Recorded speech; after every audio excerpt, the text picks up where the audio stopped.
Welcome everyone to Grand Tactician's The Civil War. This is the Union campaign. This is our second episode of this series as the generals have been picked by the community. We recruit our initial armies and supporting officers, plus set in motion the beginning of the blockade of the Confederate States, that and much more in Grand Tactician, The Civil War. So the votes are in, the commanders have been decided, and these are the commanders that have been chosen. And the votes coming in were decided by the viewers like you. We put up a poll that you can look at the results on the link in the description, but we would plan to do this some more in this campaign and in future videos and games as well. We'll probably do some viewer voting to decide some of the outcomes of the game. I hope you enjoy this series as it's the second episode in, and we have just made the decision on the generals.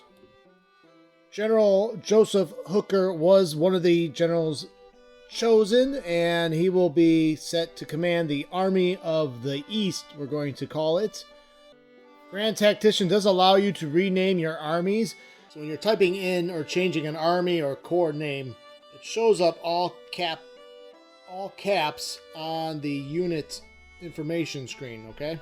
I have typed this all in lowercase letters. Now you can see the title of the order of battle is all in lowercase, so it is set to what you are actually setting the capitalization of the font. But you can have lowercase lettering when typing in the unit screen, the unit information panel.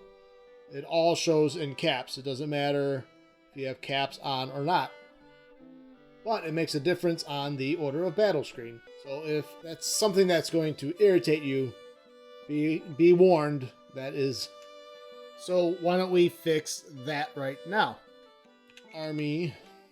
So JosephHooker starts with the Major General ranking. His branch of arms is artillery. Having served originally in field artillery, this officer knows how to train his men to fire fast and accurate to keep the guns in pristine condition and the gunners proud of their art. He's a veteran of the Mexico War, and he's also a West Point graduate. So he is a professional. He starts off with 3-star fame. He is renowned, well known in the military. This officer deeds are already being noticed by the public. His identity is considered cautious right now. Distinguished, 2 stars. Administration, 2 stars. Influence of senior officers, though, is making a negative impact on this. History best knows Joe Hooker for his defeat by Robert E. Lee's army at Chancellorsville. He's a controversial choice. He's known for his hard drinking, ladies' man mentality, but some say he is a fighter, and this is the choice that will lead the army in the east in front of the Potomac River line, where the state of Virginia has seceded, where it's predicted the main battle will be fought. Let's see if he's the man to win the war. Now we want to recruit some more soldiers to the Army of the East. I am playing with the idea of creating an elite division. I think we're going to assign Thomas L. Crittenden to this elite division in JosephHooker's army. He's got some good, well-rounded stats for early in the war. Now, he is a volunteer, but volunteers tend to be quick to adapt to the new kind of modern warfare, so I'm hoping they gain experience more quickly. He actually has 2 stars, so he already has battle experience. So even though he's not a professional soldier, he has the experience of a professional, and he's a veteran of the Mexico War. Looks like we're going to have to draw from Pennsylvania, as most of the far eastern states and New England have been picked through already. We're going to give the Pennsylvania units a vibrant color here. Red trousers and this kind of brighter bluish color. French blue. British red trousers. Or why don't we do the white trousers? We can do green. I like the white. Now, one thing we didn't do is we probably should have went for the 12-month volunteers. We have 10 days to recruit or to research Military 1. Then, so that'll be about 32 days to get Militia Act 2 research. So that's like another month before we can recruit 12-month volunteers. So I don't think I want to recruit a ton of men here. Now, after 3 months, a portion of the brigade will stay and re-enlist. So I think we will just do one more unit. We'll do a Tennessee volunteer. Don Carlos Buell looks like a good candidate for brigade command. We'll do Charles F. Smith. Actually, he should probably command the artillery unit in our. Actually, George A. McCall is a good general. Infantry. Same with Buell, veteran, professional. And we are going to recruit one artillery brigade or battalion to this division. And Charles Smith will be the brigade commander. So 4th Division will be we'll try to groom to be the most elite out of the Army of the East under Crittenden. And they will bear Crittenden's name. Actually, like Colonel John Abercrombie as a division commander. Bull Sumner. Theodore Runyon. Yeah, we'll keep him as division commander, and we won't mess around too much with the rest of the brigade commanders.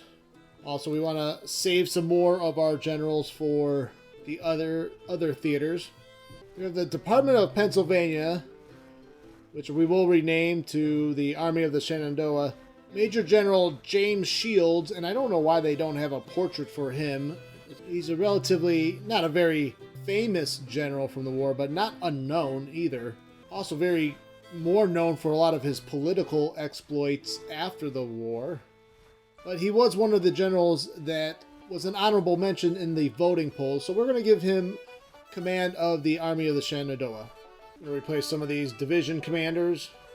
If you are interested in how the generals were chosen for this campaign, the link is in the description where you can see the voting from the community. This will be something we do in the future as well. As always, don't forget to hit that like button, subscribe, or leave a comment if you're enjoying this video. Mansfield might be a very good second line general to build depots. Actually, that might be very good for the Shenandoah, so we might actually assign him to a division command here. George Thomas, we're going to give a subordinate command to the Army of Ohio, which will be led by McClellan. So we're going to replace him now. Well, why don't we replace him with General Grant? All right, so that's the Army of the Shenandoah for now. Let's go look at the Army of Ohio, which will be commanded by McClellan. All right, so let's take a look at George McClellan. McClellan getting a lot of votes, surprisingly, but he will be the commander of the Army of Ohio. For some reason, I feel like a lot of people still want McClellan to succeed deep in their hearts, even though in my mind he was, well, administratively he was an extreme success. He did build the Army of the Potomac and train them into a fighting machine.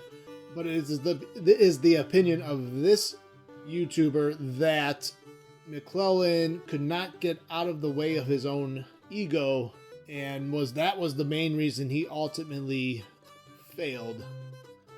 But enough about that. In this campaign, he may actually save the Union. We're actually going to give a division command under George Thomas.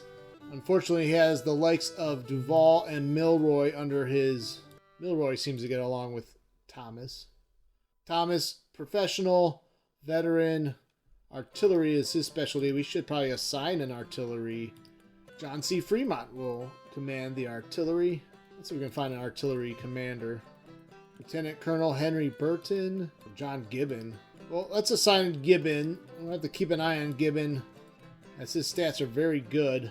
So artillery arms. So we got a division commander with the artillery branch, and Gibbon, a young rising star.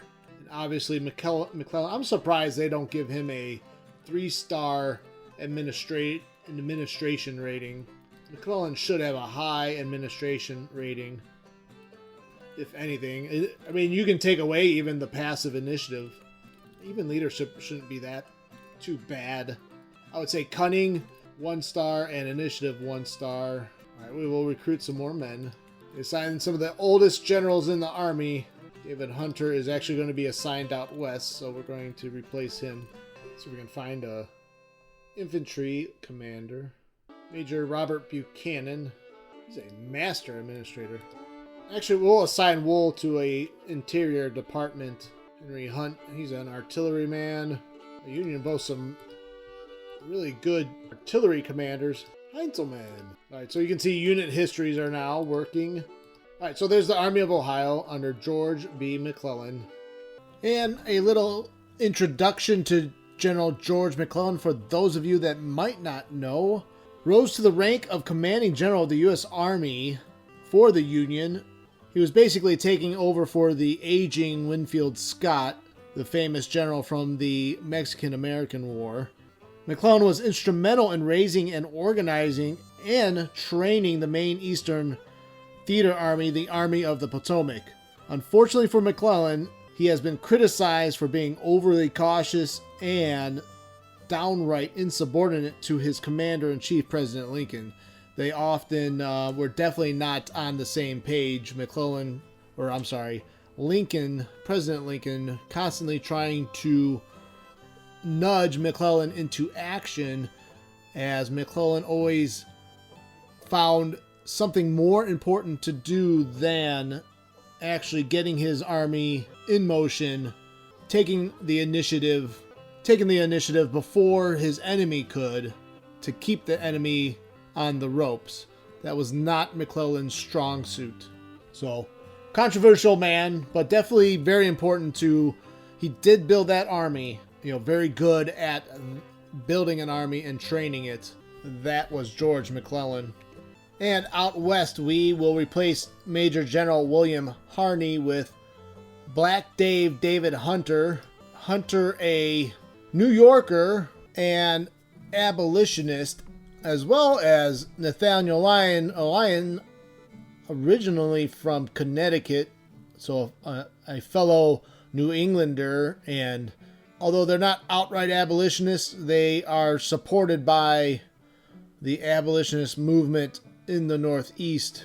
The two of them together, Lyon will take a division command. The two of them together, though, are going to subjugate Missouri. So Hunter is politically assigned. He's also a professional. So he's a political general, professional, and veteran with the infantry branch of service modifier. To round out Lyon's division, we've got Philip St. George Cook, infantryman, West Pointer. Also Charles P. Stone, infantry, veteran, and West Pointer. We got our artillery man, Albion Howe, veteran and West Point grad. The brigade commanders, a couple of them have 2 stars, leadership and administration. But they also have decent traits as well. We'll do a 2nd division. All right, Robert Patterson will get the 2nd division. We have upgraded our weapons of what is available, because battle might start out in Missouri, as we have an opposing army near St. Louis. So we'll go 3,000 strong. We will attach some cavalry too. So Foster's going to be an engineer brigade, and looking to assign the appropriate commanders. So we want artillery commanders in charge of artillery. William H. French. So Hunter has 23,000 men that he's trying to recruit here in Missouri. All right, Irvin McDowell will get a division under McClellan. I'm sure they'll get along. That'll be the very interesting part about this campaign is seeing how the feuds develop among the generals. So Army of the West, 23,000 men. Army of Ohio, which actually we're going to rename the Army of Ohio the Army of the Center, kind of keeping with that east, west, and now center. Although I do like naming armies after the states, more so than after bodies of water. Before moving forward, let's talk a little bit about the history of General David Hunter.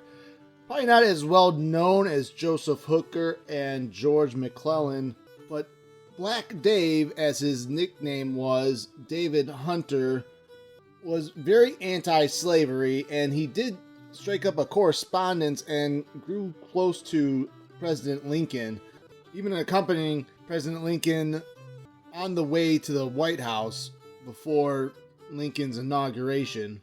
He was controversial for his staunch anti-slavery stances. He issued orders in defiance of the federal government, where he unauthorized a issue in 1862 ordering the emancipation of slaves in 3 southern states, which Lincoln had to rescind because he was worried about the political situation and ramifications that would have in the border states.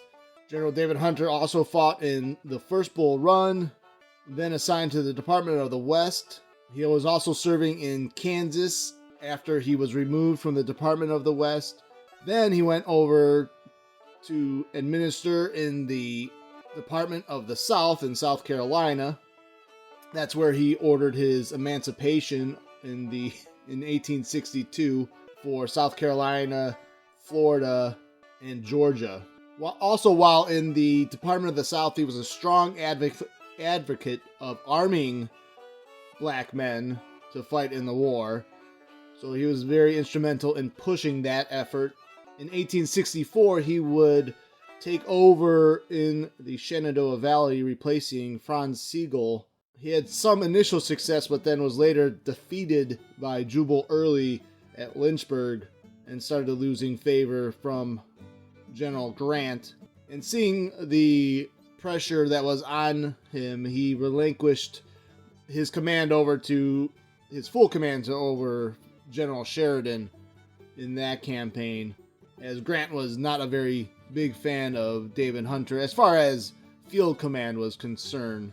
A couple other interesting notes. General Hunter also served in the administration capacity of the court-martial of Fitz-John Porter, and he also was the president of the commission that would try the conspirators in Lincoln's assassination, and served in the honor guard for the President Lincoln's funeral march. So General David Hunter, very all over the place, if you would say. He was everywhere, but nothing he did. I wouldn't say he did anything outstanding that got him the notoriety of, the General Grants or General Lee's. I think he even wrote Lee after the war about some performance he had at a battle, asking General Lee, "Wouldn't you have done the same?" It was kind of cringeworthy kind of letter, although definitely a man of many talents.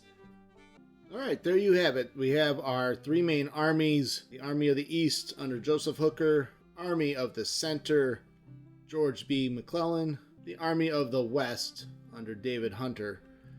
Now, obviously, we'll probably need to have some minor armies form up. As an example, we already have an Army of the Shenandoah under Major General James Shields in Maryland, and we also have more of an administration and engineering division, which we are calling the Army of the Potomac under Richard Delafield, due to his high engineering and administration skills. So we already have these supporting army elements in the East. We'll probably do the same in other departments as our army grows. But currently, most of our commands readiness are in the red, as they are recruiting and training their troops, so they are not able to move or do much of anything at the moment. You already see Confederate movements out of the valley. Joseph Hooker only has 9,800 men that are able to fight at the moment. So the Army of the Shenandoah, the Confederate Army of the Shenandoah, moving out of the valley closer towards the Confederate Army of the Potomac, but that would give them a combined army of about 10,000 men only. And April 18th, so we are in the early morning of April 19th now, we're going to order Commander Garrett Pendergrass to Hampton Roads. So we want to I returned some of these fleets to port so that they will regain their readiness quicker, and then we'll send them out to blockading duties, raiding and blockading. So we have fleets near the Gulf. stationed out of the Florida Keys. We have your Atlantic Fleet, Stewart's squadron on the Mississippi. And a lot of these squadrons aren't 100% ready, but Stewart has a few serviceable ships in case they are needed. You can see the Confederates building a depot at Alexandria, and the Army of Shenandoah moving south. I wonder if they're going to threaten Fort Monroe. They're going to take advantage of the U.S. Navy's unreadiness as they are bombarding Fort Monroe.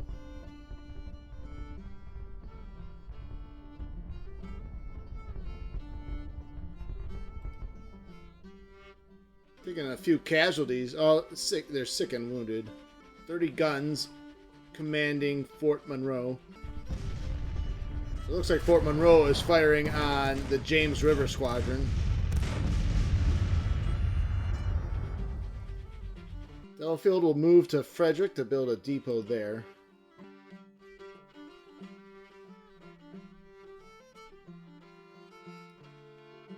So the Fort Monroe did take a little bit of damage, it looks like.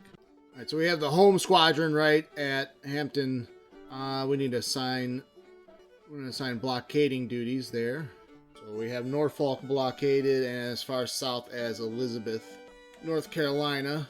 I'm going to move over some of our unfinished ships to harbor and let them... They should get the full strength faster that way. So you can see like the Gulf Fleet has only 2 ships that are at 100%. So Military 1 policy is selected. Union strengthens its military, more government funding. Navy proposes arming civilian ships. So Military 1 is active. And if you've made it this far into the video, please like, sub, or leave a comment. This will only help me grow, and I very much appreciate that. Also check out some of the other links in the description if you are interested in participating in this campaign. I will leave some of the decisions open up to the community as this campaign progresses. So this will be the ending of the second video in the Union campaign. I hope you've enjoyed it. The next one we are going to start getting deeper into the campaign itself. So hopefully I see you on the next one. Thank you.